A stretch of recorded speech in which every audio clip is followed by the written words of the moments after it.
Bonjour, bonjour à toutes et à tous, bienvenue sur KTV et Kwezi FM, le 106.9 pour un temps de parole, cette fois-ci consacré à Mansour Kamardine, l'homme de droite, l'homme politique. Il est avec nous sur ce plateau. Mansour, bonjour. Bonjour. Merci d'avoir accepté notre invitation. Si on vous a invité, Mansour Kamardine, c'est pour parler de l'actualité. Forcément, le président Hollande à Mayotte, le président Hollande aux Comores, une succession d'inaugurations sur notre territoire. Et puis on évoquera également l'actualité nationale avec ce gouvernement qui est en train d'exploser, puis reconstruit. Première question, Mansour Kamardine, votre sentiment sur la visite présidentielle François Hollande à Mayotte? D'abord, pour parler de tous ces sujets, il nous faudra peut-être 1 heure, pas 10 minutes. 12.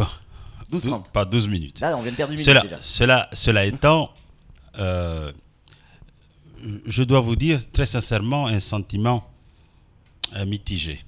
D'abord, j'ai eu le sentiment que le président de la République a fait un seul heureux à Mayotte, qui est le sénateur Tani Mohamed, et c'est très bien pour lui.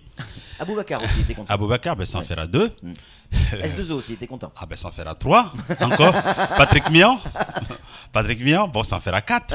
Mais on restera toujours dans les doigts d'une main. Ouais. Donc, très bien, félicitations pour ceux-là, ceux qui sont contents. Tout le reste, tous les Mahorais, je crois, sont restés un petit peu dans l'expectative.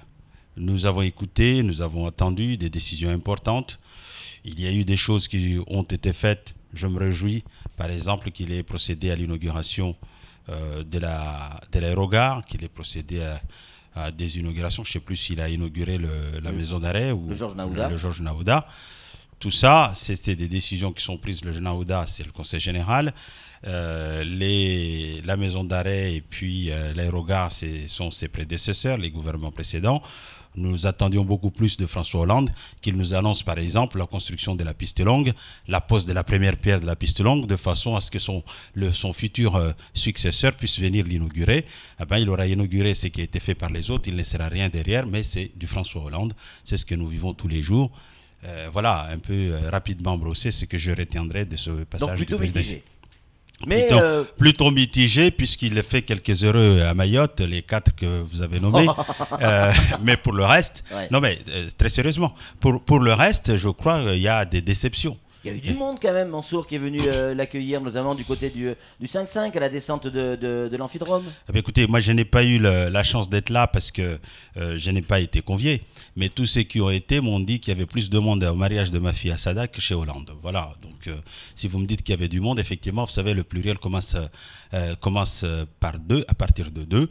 S'il y avait plus de 2 personnes, il y avait effectivement du monde. Il y avait plusieurs personnes. Qu'est-ce que Mayotte aurait pu attendre, à part la piste longue, qu'est-ce que Mayotte aurait dû attendre du président de la République, selon vous? Eh bien, écoutez, est-ce que vous ne vous rendez pas compte des difficultés que nous avons? Nous avons eu un François Hollande qui est venu ici, nous annoncer, s'émouvoir de la situation des écoles à Mayotte, nous dire qu'il construirait les 300 ou 400 classes qui manquaient, 2 ans et demi de mandat, combien de classes construites? 0. Qu'est-ce qu'il trouve de mieux? Et ça, les gens ne l'ont pas relevé. Il dit, ça, les gens l'ont relevé, mais la deuxième partie ne l'ont pas relevé, je pense. Il dit, les élus ne font pas leur boulot, ils ne consomment pas les crédits qui leur sont alloués pour construire les écoles. Mais il dit, je n'ai pas cru devoir annuler, ou j'ai décidé de maintenir la dotation qui leur était allouée, c'est-à-dire 10 millions. Et il y a seulement en mars-avril 2012, tout le monde, notamment à gauche, à Mayotte, disait que 10 millions, c'est rien. Et 10 millions, c'est rien. Ce n'est pas avec les 10 millions qu'on fera le rattrapage des constructions scolaires. C'est clair. Il nous faut exactement 450 millions pour construire les 600 classes qui manquent. Et donc, ce n'est pas en changeant le CIMEM, en créant un GIP, je ne sais quoi, tout ça, c'est de la poudre aux yeux pour cacher la misère de la situation et pour jeter la responsabilité sur les élus de Mayotte, pour les mettre à la vindicte populaire et dire que ce sont les Mahorais qui ne construisent pas. C'est faux, je me souscris en faux. L'État ne donne pas les moyens. Et les communes n'auront jamais les moyens. Parce qu'aussi longtemps qu'il aura l'obligation scolaire, qui est une chance, bien sûr, l'obligation scolaire pour tout le monde, pour tous ces enfants qui puissent aller à l'école, mais que l'État ne mettra pas les moyens parce que l'État a la responsabilité des mouvements des populations, les communes ne pourront jamais construire, ne pourront jamais satisfaire à l'obligation scolaire et donc on sera toujours en difficulté et on voit, pour cacher toujours cette misère, qu'est-ce qu'on vous propose? Vous en avez débattu entre vous ce matin, je vous ai écouté, le rythme scolaire. Bon, en grève aujourd'hui. Avec quels moyens? Rien. Voilà la situation. Donc moi j'aurais attendu de François Hollande qu'il vienne nous apporter des solutions pour améliorer la situation. Voilà, au lieu de 10 millions, moi je vous alloue 100 millions pour les constructions scolaires, 100 millions par an sur 5 ans. On aurait fait le plein. Ensuite, dire, effectivement, pour l'obligation scolaire, on va multiplier. Parce qu'en plus, on ne demande pas plus que les autres. On demande tout simplement à être doté comme les autres. Si vous prenez les ratios par enfant de la dotation de l'État par enfant, on est loin, loin, loin du compte. Donc Hollande aurait pu faire l'effort, un minimum d'effort, pour dire, ben voilà ce qu'on va faire. Eh bien non. Cela étant, je partage l'analyse de Sam, que ce n'est pas tous les jours qu'il faut, à chaque occasion, qu'il faut faire des grèves. Je crois que ça handicape beaucoup nos enfants. Donc si moi je peux être entendu par les uns et par les autres. Vous voyez, je ne suis pas de gauche et je n'appelle pas au rassemblement dans la rue parce que je ne vais pas gagner dans la rue, je vais gagner dans les urnes. À chacun sa philosophie. Moi, je souhaite que les enseignants soient dans les classes, quelles que soient les difficultés, parce qu'il en va de l'intérêt supérieur de nos enfants. Hollande aux Comores, il a été ferme sur la position de Mayotte française. On l'attendait un petit peu en jouant la politique de l'anguille. Pas du tout, il a été ferme là-dessus. Ah ben, c'est très bien, c'est très bien, c'est une excellente chose. Ce n'est pas les commentaires que je lis un peu partout, mais si vous trouvez qu'il a été ferme, c'est une excellente chose. Et puis je dirais, est-ce qu'il aurait pu dire autre chose? Est-ce qu'il aurait pu trahir la loi de la République, la Constitution, puis la loi de la République qui a fait de Mayotte un département? Il aurait pu éviter... Bon, il a répondu clairement. Quand il a dit pas d'immigration clandestine à destination de Mayotte, forcément c'est deux pays différents. Absolument, mais je dis c'est tant mieux, mais il ne pouvait pas, je crois, il ne pouvait pas faire autrement. Politique nationale, ça nous intéresse. Sinon il serait poursuivi de forfaiture. Politique nationale, ça nous intéresse, Mansour Kamardine. C'est vrai, je le reconnais. Vous l'aviez dit sur ce plateau, on va droit vers la dissolution. Alors on n'y est pas encore, on n'y est pas encore, mais c'est vrai qu'on est déjà vers un deuxième remaniement. On n'est pas loin. Deuxième remaniement. Je crois que nous connaissons une crise politique majeure. Vous avez un président de la République qui fixe les lignes, je crois que c'était le mercredi ou le jeudi, notamment dans une interview au Monde, et qui dit c'est fini les cacophonies, l'unité, il faut resserrer les rangs. Le samedi, son ministre du redressement productif et de budget de je ne sais qui, de je ne sais quoi, pardon, il va dire, ben non, la politique décidée par le président de la République n'est pas la bonne. J'ai écouté encore Montebourg hier soir sur TF1 ou sur TF1. Sur TF1, oui. Et à Mont sur France 2. C'est extraordinaire. C'est du jamais vu. Mais vous voyez, la crise, elle est tellement profonde. Et quand je dis tout ça, je ne m'en réjouis pas parce qu'elle nous impacte nécessairement. C'est la nation entière qui est affectée. Et vous avez... Il y avait un dicton qui disait un poste ministériel ne se refusait jamais. Même si c'était un sous-secrétaire d'État ou, je sais pas, au balayeur de la rue, on l'a accepté quand même. Eh bien là, vous avez des ministres qui disent non, moi je ne veux pas. Il y a eu Hamon, il y a eu Montebourg, il y a eu Filippetti. Il y a manifestement que Mme Taubira qui, semble-t-il, cherche encore à s'accrocher, mais tous les autres fuient le bateau.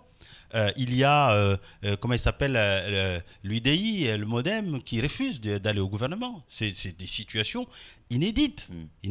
Alors, peut-être, un petit machin d'humour, peut-être qu'on peut espérer qu'avec tous cette désertification qui s'est fait autour, peut-être que le sénateur Tani ou M. Aboubakar sera nommé ministre et nous en serons fiers, quelle que soit la situation. Il y a aussi la crise à droite. Regardez toutes les affaires. Donc, mettez-vous à la place. Vous êtes un homme politique, vous êtes de droite. Ça, on le comprend.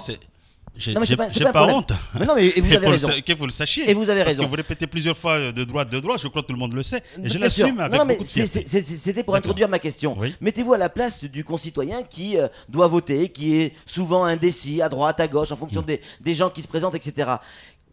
Qui on doit voter? Quand on voit ce qui se passe à gauche, quand on voit ce qui se passe à droite, le citoyen lambda est paumé et ne croit plus. Est-ce que vous, à droite, eux à gauche, est-ce que c'est pas vous les responsables de cette fuite vers le Front National?